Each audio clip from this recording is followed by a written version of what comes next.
Hey guys, just a little video, little vlog out in the wild.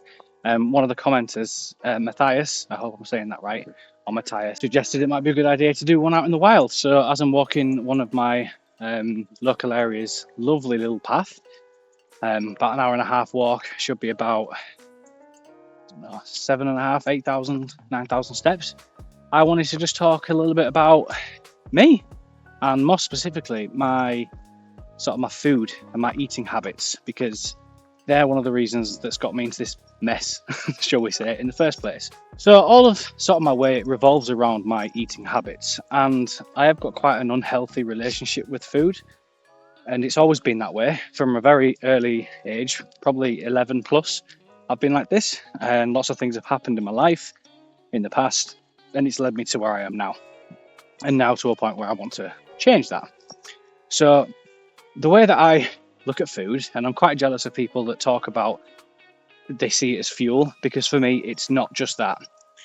Food is comfort, food is punishment, food is boredom replacement. When I'm in a really good mood, I eat food. When I'm in a really bad mood, I eat food. And it's all a revolving cycle of just overeating, and it's quite bad. I'm sort of seeing the patterns more, and one of the big things for me, which I'm sure is the same for other people, is what I call triggers. And what those triggers are will pretty much dictate how much I eat during that day. And it's the triggers more specifically that I want to focus on today, because otherwise it'll be a very long video. So for me, my triggers are if I'm very stressed, or I'm very anxious, or I'm panicked, or sometimes if I'm happy and in a really good mood, or mainly when I'm really sad, I will find myself delving into the cupboards, eating sugary sweets to try and make myself feel a little better. The problem is, once those triggers have happened, and once I am in the cupboards, it's then punishment eating, because it makes me feel happy for a brief moment, and then immediately after, I'm punishing myself because I feel really bad for eating. So then I'm back in the cupboard to try and to make myself feel better. And pretty much what I'm explaining is an addiction.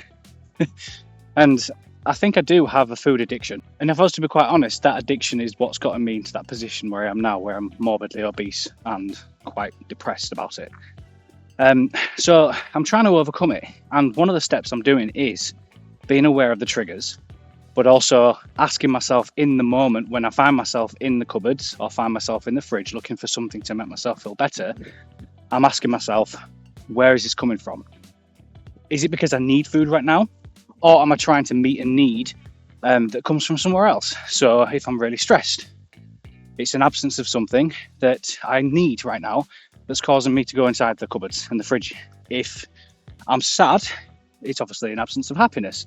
So I'm trying to make myself feel better by eating the food. So step one of me sort of overcoming that is asking myself in that moment. Now that's the hard part, is catching yourself in the moment to say, what's really going on right now? Because sometimes when you're wound up in those negative emotions, you can't catch yourself. You're not thinking straight. You're just thinking to fulfill some insatiable hunger inside you that doesn't really need to be met. It's just been sort of covered up by another emotion.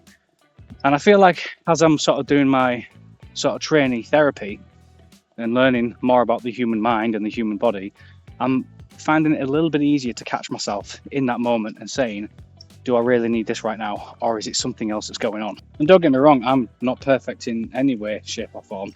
And over these last few weeks, I have caught myself in the cupboards looking for something. Yesterday, for example, when I was feeling really exhausted and really drained, I asked my wife to bring home a pizza. Now, I only had half of that pizza, but I'd had it. And yes, I was still under my calorie goals, but I was trying to meet a need there. So although it wasn't that bad, if I've already eaten all my calories that day, I would have still asked for a pizza because I was in that really sort of negative mind space. And all it was is I was just really stressed because I've got an assignment due. But I was overeating because I was stressed. So fast forward a little bit more.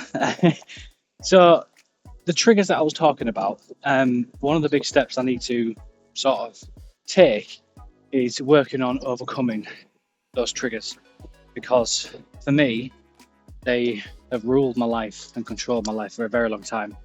And I don't want them to anymore. So I'm taking small steps and I'm getting there, and I'm vlogging the entire journey. And to say that it's controlled my life for a very long time is quite an understatement, because it's not only controlling, but it's what I've developed as an unhealthy coping mechanism to life's stresses. And I've been completely unaware of it over the last, well, 15 years at least.